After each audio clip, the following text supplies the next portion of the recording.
Olá, boa tarde a todos. Meu nome é Camila.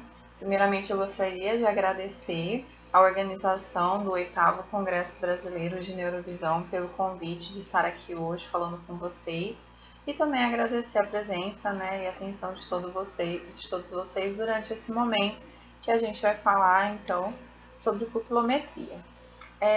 Antes da gente começar a apresentação, eu queria falar um pouquinho sobre a minha formação.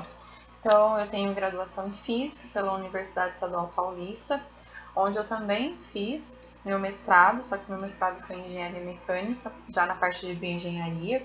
Então, durante a graduação, eu trabalhei com válvula cardíaca, posteriormente, minha linha de pesquisa envolveu válvulas neurológicas, e aí eu comecei, posteriormente, o doutorado na Universidade Federal de Minas Gerais, em Belo Horizonte, também na área de engenharia mecânica, dentro da bioengenharia, onde eu trabalhei com o desenvolvimento de um pupilômetro. Então, é o equipamento que captura imagens da pupila, Então, a gente fez filmes da pupila, e durante esses filmes a gente estimulou a pupila com alguns flashes de luz de diferentes comprimentos de onda, e depois a gente fez o processamento desses dados, e durante a minha pesquisa a gente envolveu indivíduos, durante a coleta de dados, os sujeitos eles eram expostos ao uso de álcool, então a gente fez a pupilometria nele, nas pessoas, a mensuração pupilar, tanto antes da pessoa ingerir álcool, quanto durante, quanto posterior, tá? Para a gente fazer uma análise. E aí, esse tema, para mim, sempre despertou muito interesse, porque a gente percebe, que a pupila, ela tem diferentes aplicações. E hoje eu trago para vocês exatamente isso, as diferentes aplicações de pupilometria. Claro que eu não vou conseguir aprofundar, em todos os assuntos, mas para vocês verem o objetivo, vocês observarem o tanto que a pupilometria ela está sendo explorada, ela já foi explorada e ainda o tanto de coisa que a gente pode explorar, a respeito desse tema. Bom, vamos lá então. A pupila, o que é pupila, Vamos começar a palestra justamente por essa questão, A pupila é essa porção aqui, ó, no interior, na região central da íris, Então, a íris é essa porção colorida do olho, e aqui a gente tem esse orifício que a gente conhece como pupila. A pupila ela tem algumas funções, como por exemplo, a principal dela, a regulação da quantidade de luz que chega até a retina. Então, é uma forma de proteção também da nossa visão. Porque, por exemplo, quando você está num ambiente escuro, num quarto escuro, sua pupila dilata, para você conseguir enxergar melhor. E aí, quando você rapidamente vai para um ambiente claro, rapidamente ela também contrai, justamente para que não entre, tanta luz no seu olho e incida na retina. Então, é uma forma de proteção da sua visão, tá? Esse movimento pupilar. Ela também é responsável, por exemplo, pelo aumento de profundidade de foco, ela comunica as câmeras anterior e posterior, mas a principal função dela, para a visão, seria controlar a quantidade de luz que chega, até a retina. Mas olha só, o que controla isso, O tamanho máximo, mínimo da pupila, ela não depende do tamanho da íris, tá? Ela depende sim da inervação da íris, tá? Porque são os nervos da íris que controlam isso. E aí, esses nervos eles são controlados, pelo sistema nervoso. Então, o que afeta o sistema nervoso, possivelmente, pode afetar o movimento pupilar. Então, a gente tem o sistema nervoso autonômico, simpático, que é responsável pela midríase, que é a dilatação pupilar, e a gente tem o sistema nervoso autonômico parasimpático, que é responsável pela miose, que é a constrição pupilar, ok? Então, como a pupila ela é controlada pelo sistema nervoso, coisas que afetam o sistema nervoso podem afetar a pupila. Então, essa é a chave da pupilometria, Porque de uma forma não invasiva, você consegue estudar o movimento pupilar e automaticamente, você está estudando o sistema nervoso. E aí a gente consegue, né, encontrar estudos aqui desde 1765, tá? Que foi a primeira, segundo aqui Lowenfield, né? Foi a primeira documentação sobre dilatação da pupila, né? Em decorrência de mudança de luminosidade. Então, a gente tem alguns parâmetros importantes dentro da pupilometria. E aí, antes da gente falar desses parâmetros, é importante a gente ressaltar que tem dois tipos de pupilometria. Tem a pupilometria estática, né, que é você fotografou a pupila e você tem uma resposta, né, uma análise desse tamanho da pupila, por exemplo, que ela não é tão interessante para a gente investigar o sistema nervoso. E tem a pupilometria dinâmica, que essa já nos dá mais respaldo, né, para investigar o sistema nervoso.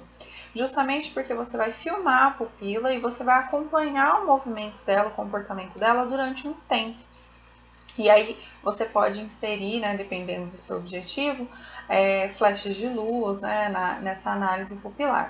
Então você vai encontrar na literatura, né, alguns parâmetros que são muito utilizados no estudo da pupila. São eles, né, a contração, então como que essa pupila se contrai, diminui o seu tamanho, a dilatação, que é como ela volta, né, a um tamanho superior do que depois, por exemplo, de um flash de luz, a amplitude, que é justamente a diferença entre esse tamanho inicial e o tamanho mínimo da pupila, né, depois de um estímulo luminoso. A latência, que é o tempo da pupila, né, o tempo que ela demora para reagir a um estímulo luminoso. E aí a gente também tem a velocidade de dilatação e de contração, né, então de aumento e de diminuição de temperatura, de tamanho pupilar. E aí o tamanho máximo e o tamanho mínimo também da pupila a gente encontra, né, estudos que envolvem esse parâmetro. Então, normalmente quando a gente fala de pupilometria, né, os trabalhos eles abordam esses parâmetros pupilares aqui, todos ou alguns, né, depende muito da finalidade. E é justamente isso que a gente vê aqui quando a gente fala de equipamentos, né, de pupilômetros. Então, eles diferem muito um equipamento do outro, pois cada instrumento ele é projetado para um propósito especial. Então, vocês vão observar aqui que a gente tem vários tipos de pupilômetro. Só que olha só, esse daqui é o mais comercializado, o Rapidex. Então, a pessoa tem um olho, que é um pupilômetro dinâmico, coloca o olho aqui, você tem uma iluminação infravermelha, justamente para aumentar o contraste entre a íris e a pupila, né? E aí você conseguir realmente mensurar, né, o movimento pupilar, o tamanho da pupila. E aí você consegue analisar aqui essa mudança de comportamento. Tá? Esse daqui foi o pupilômetro que a gente desenvolveu, né, no meu doutorado. Então, ele é conectado a um computador para armazenamento de dados, né, e também posterior processamento.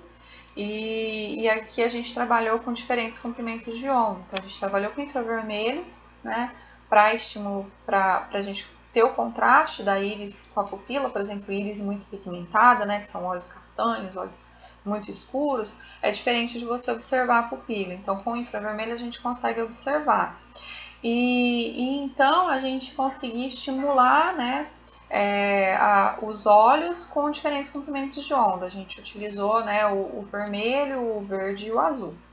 E além disso, a gente analisou tanto o reflexo direto, então eu estimulo um olho, eu analiso o comportamento daquele olho que eu estimulei, quanto o reflexo consensual, que eu estimulo um olho, mas eu analiso o efeito dessa estimulação no outro olho que não recebeu o estímulo, né?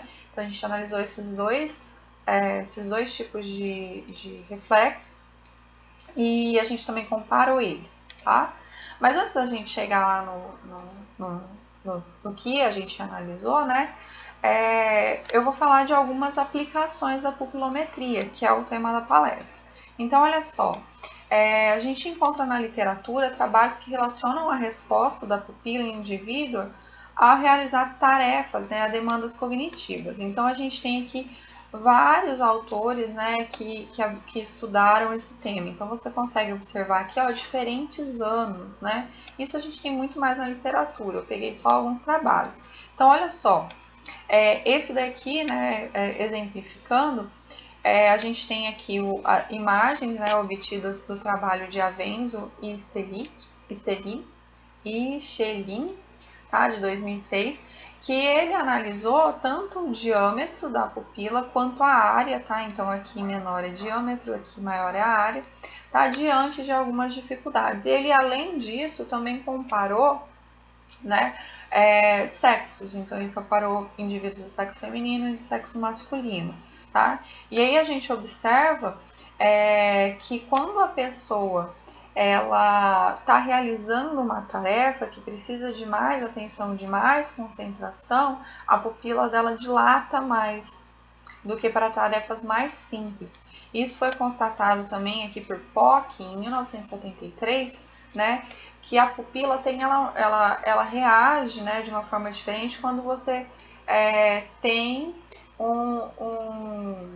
uma atividade que demanda muita atenção. E ele colocou, né, que possivelmente ela pode ser um indicador de sobrecarga mental. Então é bem interessante esses trabalhos envolvendo essas demandas cognitivas, né? Essas tarefas que demandam mais e menos atenção, principalmente, né, dentro de uma sala de aula, num estudo, por exemplo, de como que os alunos estão prestando atenção, né, em uma atividade, a dificuldade que eles estão enfrentando, né? Então é bem interessante esses dados, né? Além disso, a gente também tem alguns trabalhos que estudaram a pupilometria, né, em pessoas com ansiedade e também com depressão.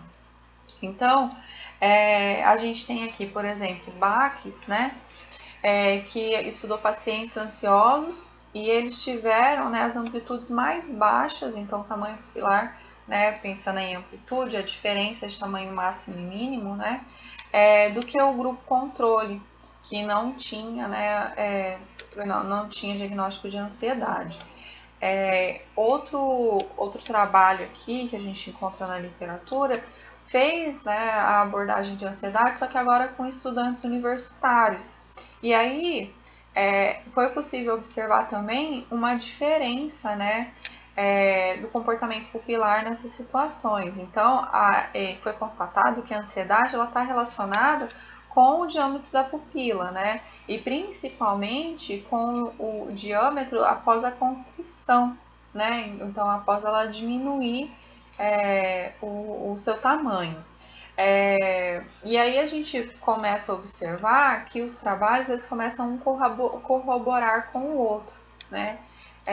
Com os resultados obtidos. Então, aqui a gente já tem um outro trabalho que além, né, então esses estudavam ansiedade, que eles trabalham, que ele abordou já a depressão. Então, quando ele fala pacientes melancólicos, são pacientes, né, depressivos.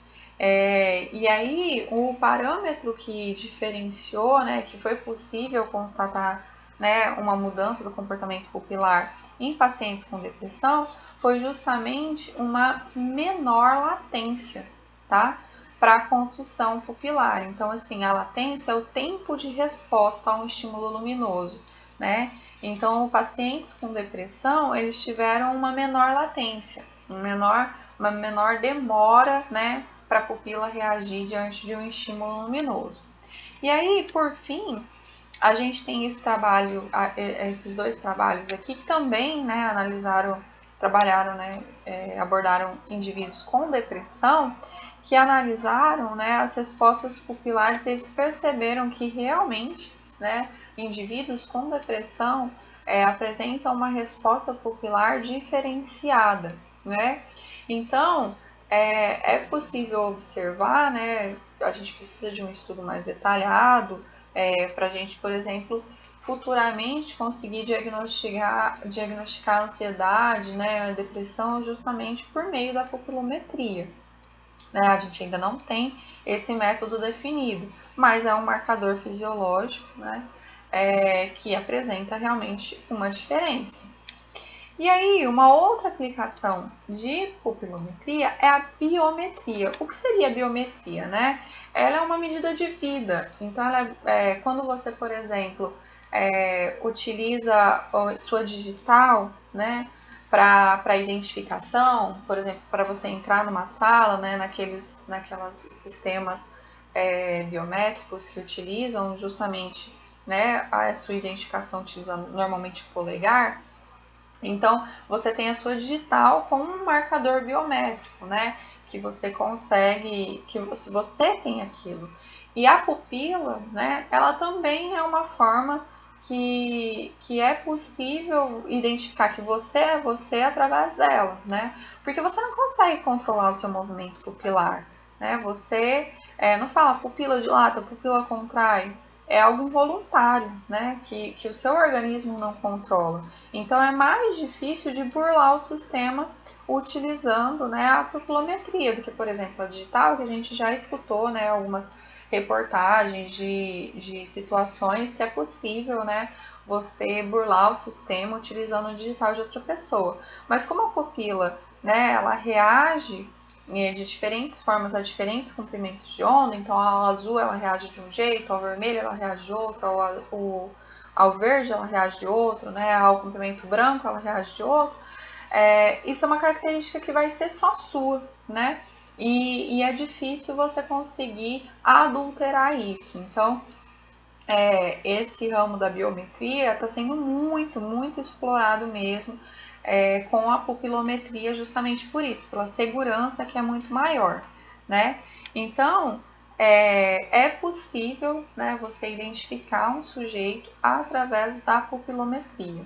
É claro que você precisa de um banco de dados desse sujeito antes, então você precisa dessa reação pupilar justamente para você depois, né, conseguir por meio de algoritmos fazer essa comparação, tá? Um outro ponto interessante também é a questão de dor, né? Que como você mensura a dor, né? A dor que eu sinto é a mesma dor que você sente, né? Um paciente em coma, né? Um paciente que está anestesiado, ele está sentindo dor, né? Como que a gente vai saber a quantidade de analgésico que dá numa situação dessa, né? Então, dor é muito subjetiva, a gente não consegue, né, quantificar a dor. E a pupila, ela se altera, né, com as dores. Então, a gente tem aqui alguns trabalhos que, por exemplo, estudaram dores, só que dores de cabeça, né, e enxaqueca. E aí eles observaram, por exemplo, que o diâmetro pupilar médio era menor nos pacientes com enxaqueca, né? Só que eles estavam com enxaqueca naquele momento do exame, do que, por exemplo, no grupo controle que dizia não estar com dor de cabeça, né, naquele instante. E aí um outro marcador é que o diâmetro pupilar, né, também ficou menor justamente do lado sintomático. Então, quando a pessoa estava com dor de cabeça, por exemplo, do lado direito, né, a pupila do olho direito, ela ficava, né, menor. Então, a gente começa a observar também, né, que é algo confiável para mensuração de dor, que é uma coisa difícil, né? Como que a gente mediria a dor, né, de uma forma tão mais concreta, né? E aí a gente tem mais, né, alguns trabalhos aqui envolvendo também essa questão de dores, né? Então, aí, nesse trabalho, a gente já tem a comparação entre gêneros, né? Então, foram estudados homens e mulheres submetidos a diferentes níveis de dor. Então, foi observado, né, que em baixos níveis de estimulação não teve diferença entre homens e mulheres. Porém, né, com um nível elevado, né, de estímulo, ou seja, de dor, as mulheres demonstraram reação da pupila muito maior do que a dos homens, tá?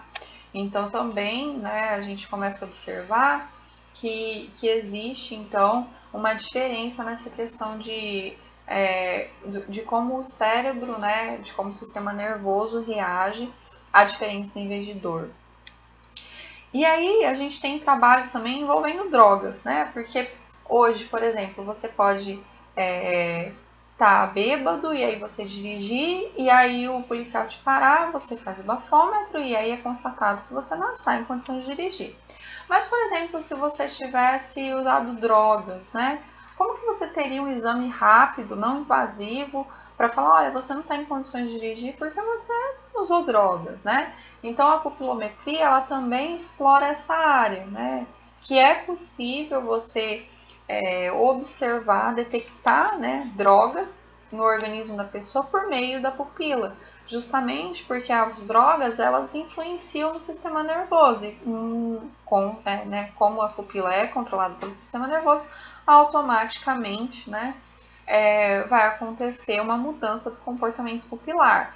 Claro que na maioria desses trabalhos você precisa de uma comparação do indivíduo sem, né, sem estar sob efeito de drogas e posterior ao efeito de drogas, para a gente conseguir mapear essa mudança de comportamento.